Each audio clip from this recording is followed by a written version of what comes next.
Hey, it's Yasuki Wolf, and today we're going to be continuing on our little short series about kaki-moji, and we're going to be going to the final gashu sound here in the lower right-hand corner. And after we write the text, we're also going to be going into splatter effects, which is one of my favorite things to do in analog. And that's part of the reason why I did this whole series in analog, is actually because I mean, you could get splatter effects in digital, but it's basically just like copy and pasting. It doesn't have that visceral feel that the analog gives you. So we're going to be doing that right after we do this text. So let's get right into it. So you may notice here that I had a mistake from the last video where I was working on something else and some ink dropped here. I had to brush it off with some tissue paper, and now we have that right there, which actually isn't that big of a deal because this part was going to actually have splatter text anyways, but it's so close to our lettering that's a little too much. So we're just going to go ahead and put some white ink over that. But yeah, maybe I should do the lettering first. What should we do? Yeah, I think it's okay to do it now. I'll just be careful when I'm drawing.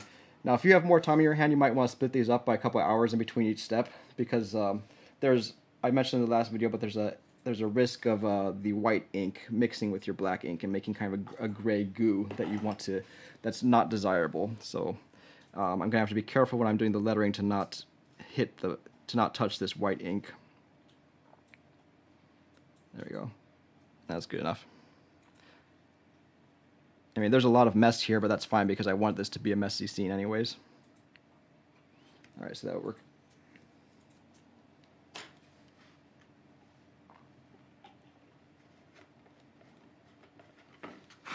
So now let's go ahead and get to the lettering. Now, this does have some action lines in the background, so it would probably be best to do some focus lines like this with your modder pen, like very neat with a ruler. I don't know if I want to spend that much time on just this demonstration. If you want to find out more about focal lines or action lines, I do have other videos about that, so go ahead and look for that on my channel, especially within the Manga Workshop playlist. But for this time, I think I'm just going to use my brush and make very quick, like dashing lines with my brush that are very inexact, which is still okay for what I want to do, I think. And so we did in our last video, we're going to take this paper, this scrap paper, and kind of block off this area. You could also do this with masking paper, with masking tape, if you want to spend more time on it. But I think I'm confident enough with just this to still be able to do it all right.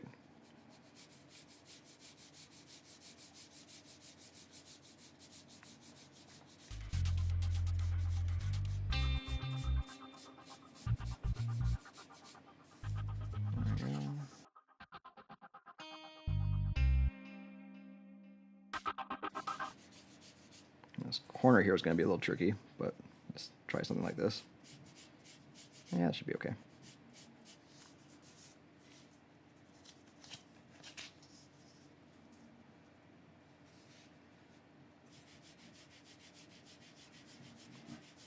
And I'm pulling this toward me. I mean, everyone's different. Some people might actually prefer pulling it away. I don't know, would you say pull in that case? But I found that pulling toward myself seems to be the easiest way to make straight lines.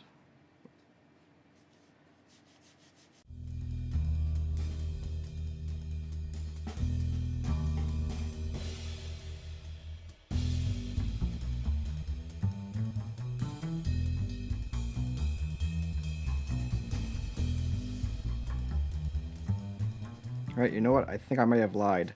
I said I was going to do the splatters after I had drawn the lettering. I think I'm actually going to do the opposite. I'm going to do the splatters first.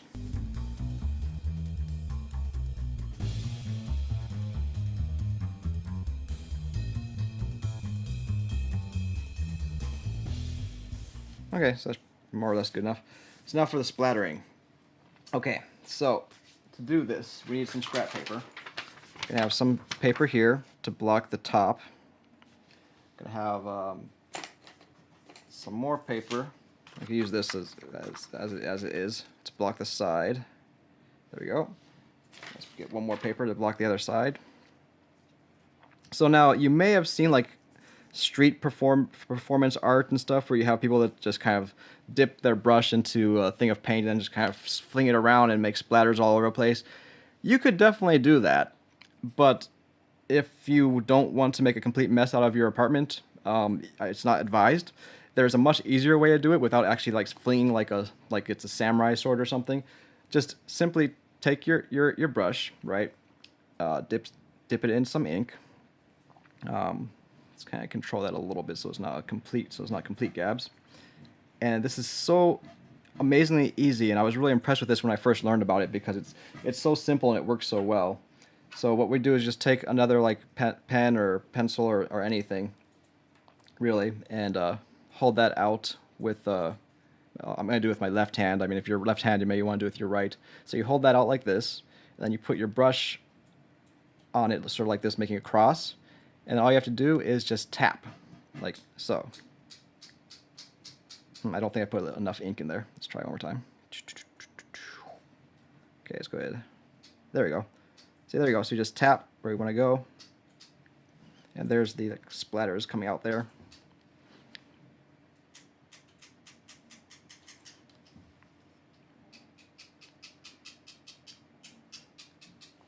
I think I'm getting a little on my table. I may have to clean that afterwards. You might want to put another scrap paper there, or just cover your table if you wanted to.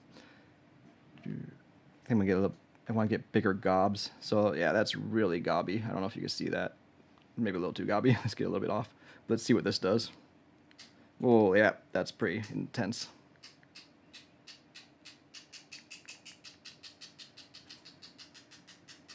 That's a lot of splatter. Maybe a little too much.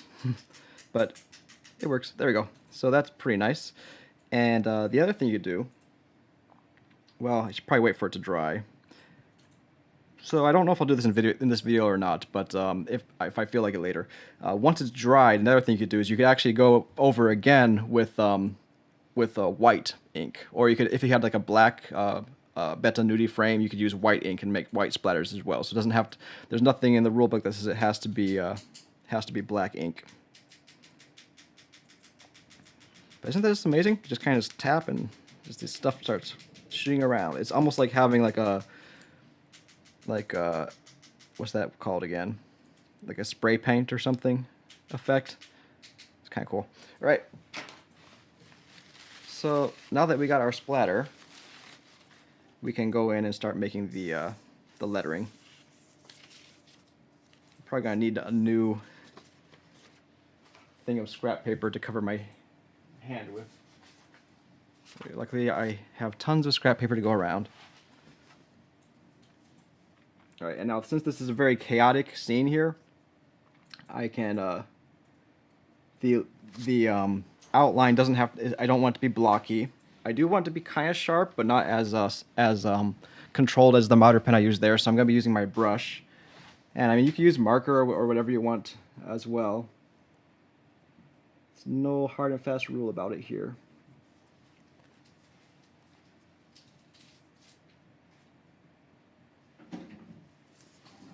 There's a little too much ink on there. Let's take some off.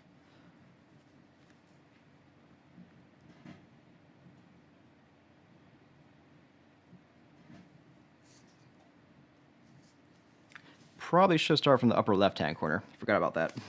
Let me switch. The reason for that is that since I am right-handed,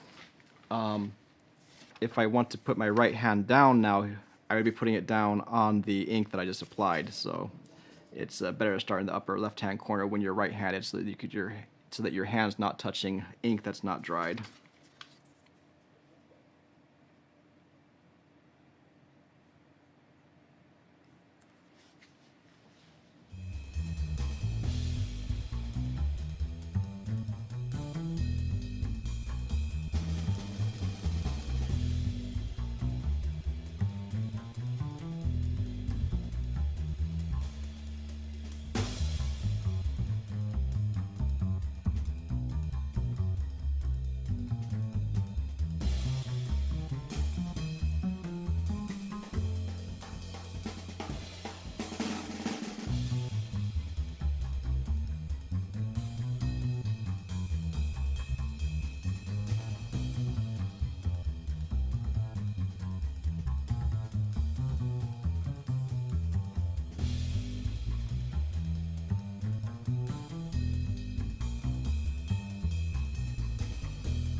All right, so that looks pretty good.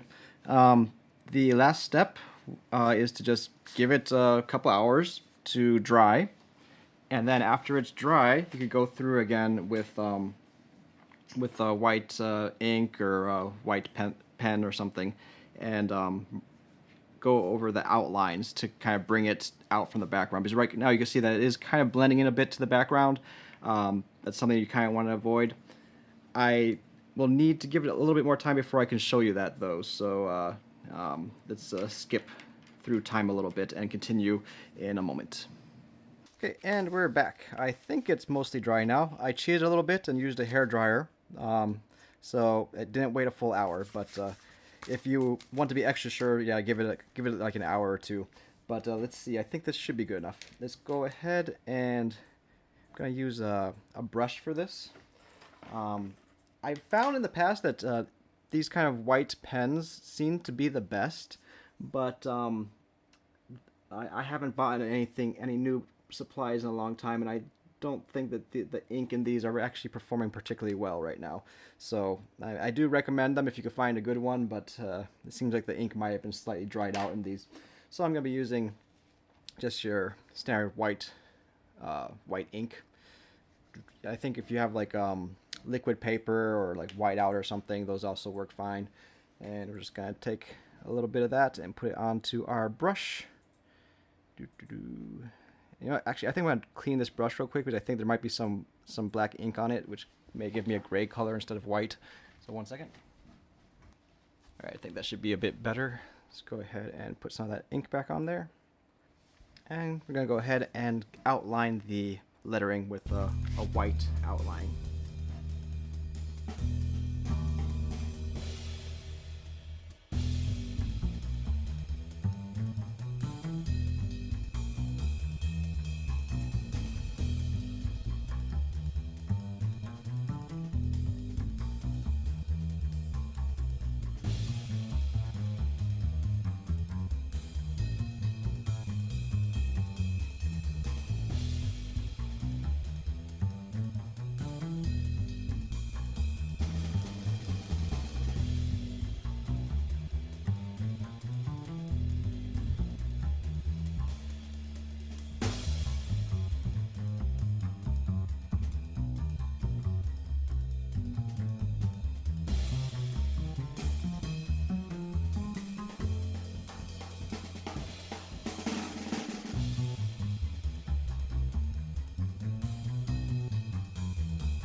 Okay, so I think that's about as far as I want to push it. I definitely found that I hadn't given it enough time to dry fully. There was some slight mixing and some grays coming out in the ink that I noticed.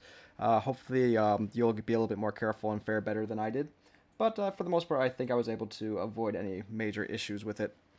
I'm going to go back to this part up here that I talked about earlier that I was wanted to give a chance to dry as well, and clean up this area here where I goofed. Let's see.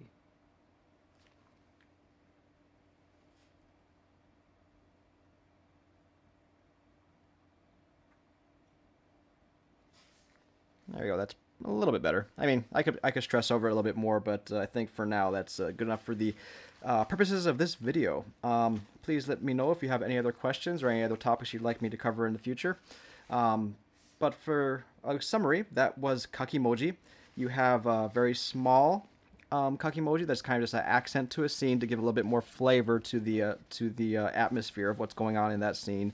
You have a very blocky text. You have more like brushwork type of text or lettering, I suppose I should say. So we tried out a lot of different things, but ultimately your imagination is the limit. Just think of whatever you can. You can use when you're thinking about what tool to use, just think about what type of feeling you want to convey. So if you're thinking of like a blocky type of sound, I'm not exactly sure what a blocky sound is, but you could maybe imagine it's not a sharp like stabbing sound or something like that. You may want to use a MIDI pen or a marker or something like that. A big explosion also might be just a big fat marker, maybe like boom, like who knows. But if you want something more like more organic, I guess, then you probably would want to use like a brush or a pen brush or something along those lines. So, I mean, that's about all I got to say about that. Go ahead and experiment and try out new things, and hopefully this was useful for you. Thank you everyone for watching.